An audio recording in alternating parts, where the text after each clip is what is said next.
Bismillahirrahmanirrahim. Assalamualaikum warahmatullahi wabarakatuh. Alhamdulillah, wassalatu wassalamu ala rasulillah. Kembali lagi di channel Ayah Jud. Semoga Allah senantiasa memberikan kesehatan, keselamatan, berkah ilmu, dan senantiasa istiqomah di jalan Allah. Amin, amin, amin ya rabbal alamin. Allahumma amin. Teman-teman, pada kesempatan kali ini saya akan membagikan berita tentang CPNS dan tentang P3K terkait tentang soal nasib honorer K2 lulus P3K. Ketum Adkasi. Subhanallah. Ini Ketum Adkasi ini adalah Ketua Umum Asosiasi DPRD Kabupaten se-Indonesia. Nah, jadi seluruh Indonesia ya teman-teman. Jadi sebelum kita masuk kepada beritanya, jangan lupa subscribe, like, dan aktifkan tombol loncengnya untuk dapat terus mengikuti channel ini. Oke teman-teman, langsung saja kita akan masuk pada beritanya. Berita ini dikutip dari jpnn.com. Jakarta, Ketua Umum Asosiasi DPRD Kabupaten Seluruh Indonesia atau Adkasi, Lukman Said mengatakan mengaku prihatin melihat kondisi honorer K2 yang lulus P3K atau pegawai pemerintah dengan perjanjian kerja hasil rekrutmen Februari 2019.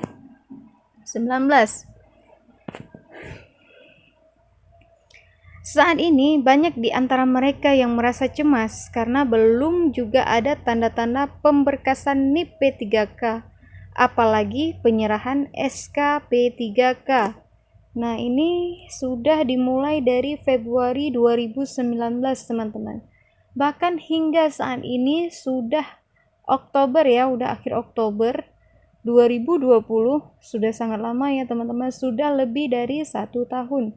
Sudah hampir masuk 2 tahun teman-teman. Jadi belum ada tanda-tanda pemberkasan NIP P3K, apalagi penyerahan SK P3K ya. Sungguh disayangkan ya teman-teman. Nah, jadi sebagai wakil rakyat, Lukman bisa merasakan bagaimana kondisi psikologis honorer K2 yang lulus P3K. Nah, mereka udah lulus P3K namun belum ada NIP ataupun SK dari P3K. Jadi seperti itu teman-teman.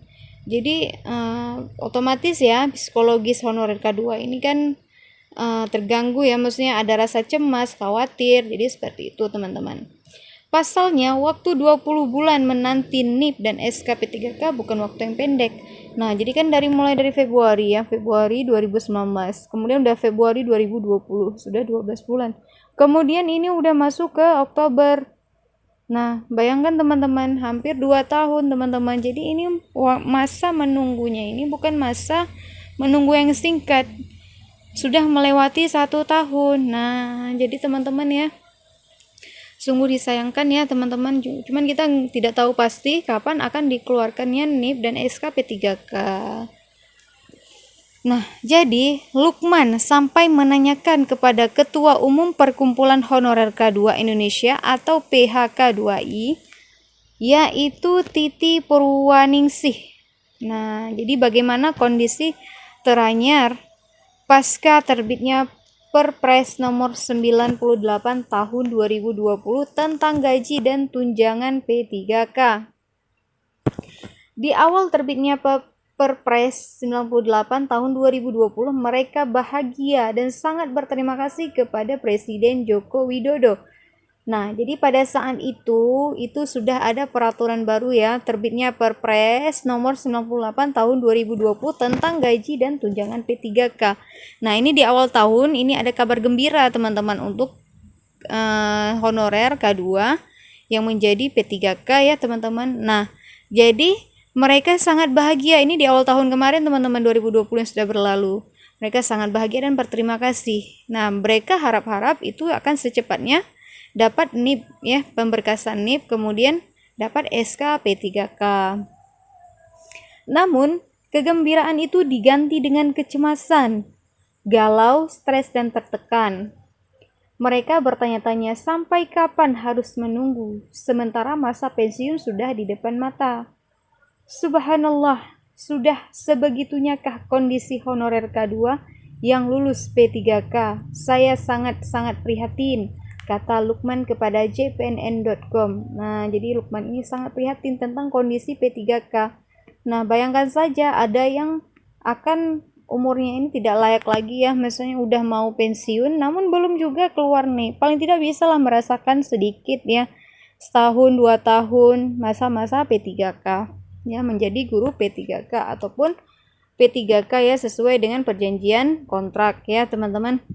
Nah, politikus PDIP ini pun berjanji akan menanyakan kepada Menteri Pendayagunaan Aparatur Negara dan Reformasi Birokrasi Menpan RB Cahjo Kumolo kira-kira kapan 51.293 honorer K2 yang lulus P3K diangkat secara resmi sebagai ASN. Nah, ini akan dipertanyakan ya kepada Ketua Umum ya, menaik kepada Menteri Pendayagunaan Aparatur Negara ya, Menpan RB Cahjo Kumolo. Nah, jadi kapan honorer K2 ini yang lulus P3K diangkat secara resmi menjadi ASN. Jadi seperti itu teman-teman. Nah, jadi sebelum itu Titi Purwaningsih ini adalah ketua honorer tadi ya se-Indonesia mengungkapkan kondisi rekan-rekannya sangat saat ini yang penuh kegalauan dan cemas. Titi bahkan mengaku tidak bisa memberikan ketenangan lantaran belum tahu kapan petunjuk teknis atau juknis diterbitkan. Nah, ini juknis P3K belum turun juga. Saya nggak bisa bayangkan kalau dilewati CPNS 2019. Semua sudah pada stres, cemas, dan menangis, kata Titi. Lambat regulasi pengangkatan P3K membuat Titi berpikir pemerintah memang tidak menganggap honorer K2. Nah, jadi titik terang dari CPNS 2019 ini akan ada pengumumannya di 30 Oktober. Tinggal menunggu hari ya, 3 hari lagi. Nah, kemudian diikuti dengan pemberkasan. Sedangkan P3K ini belum ada kabar tentang pemberkasan. Nah, belum ada pemberkasan dan usulan NIP untuk P3K ya, untuk mengeluarkan SK dari P3K. Nah, jadi argumen dari para P3K ini bahwasanya pemerintah memang tidak menganggap honorer itu, tidak menganggap adanya guru honorer ya, tidak dianggap gitu. Nah, guru honorer K2 hanya seperti virus pembawa penyakit yang merugikan pemerintah. Nah, jadi sampai timbul kata-kata yang seperti ini ya, sudah saking lelahnya menunggu, akhirnya mengatakan bahwa honorer K2 hanya seperti virus pembawa penyakit yang merugikan pemerintah. Sebagai ketua umum, Titi mengaku harus memikirkan nasib honorer K2 yang belum terakomodir menjadi ASN. Bila P3K tahap 1 selesai, perjuangan selanjutnya untuk 380.000 honorer K2 yang tersisa. Nah, masih sangat banyak teman-teman guru honorer K2 yang tersisa ya, yang belum lulus P3K. Nah, jadi seperti itu teman-teman. Jadi seolah-olah ini guru honorer seperti parasit, namun tidak demikian teman-teman ya. Namun tidak demikian juga, itu mungkin pemerintah mungkin ada caranya sendiri, ada alur yang mungkin belum kita ketahui ya ke depannya itu seperti apa. Kita doakan saja teman-teman, semoga cepat ya, cepat prosesnya, kemudian pemerintah dengan sigap menanggapi keluh kesah dari P3K ya.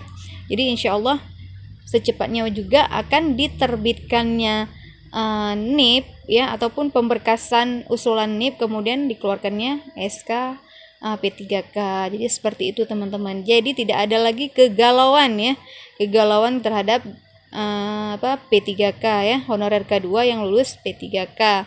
Nah, jadi seperti itu teman-teman. Kita harus berpikir positive thinking juga ya. Semoga pemerintah akan memberikan yang terbaik untuk honorer K2 yang lulus P3K.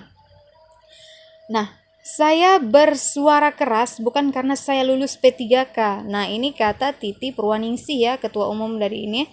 Saya begini demi honorer K2. Siapa sih yang nggak mau jadi PNS? Cuman kalau saya tolak P3K, apakah ada jaminan pemerintah buatkan regulasi untuk honorer K2? Tuturnya. Nah, Titi berharap pemerintah segera menyelesaikan kewajibannya menuntaskan regulasi P3K. Dengan demikian, sisa honorer K2 bisa mengikuti rekrutmen P3K selanjutnya. Nah, jadi ini mudah-mudahan ya cepat terselesaikan ya. K2, honorer K2 yang lulus P3K segera selesai dan bisa dilanjutkan dengan sisa honor K2 yang dapat mengikuti rekrutmen selanjutnya. Nah, jadi seperti itu teman-teman ya. Oke teman-teman, syukran jazakumullahu khairan katsir. Semoga informasi dan beritanya bermanfaat bagi kita semua. Apabila ada kesalahan dalam penyampaian berita dan informasi, itu semata-mata datangnya dari kesalahan saya. Dan apabila ada informasi yang bisa diambil manfaatnya, alhamdulillah silahkan diambil manfaatnya. Oke teman-teman, ikutin terus channel ini dengan cara subscribe, like, dan aktifkan tombol loncengnya untuk dapat terus mengikuti channel ini. Oke teman-teman, sampai di sini dulu. Saya akhiri, wabillahi taufiq wal hidayah. Wassalamualaikum warahmatullahi wabarakatuh.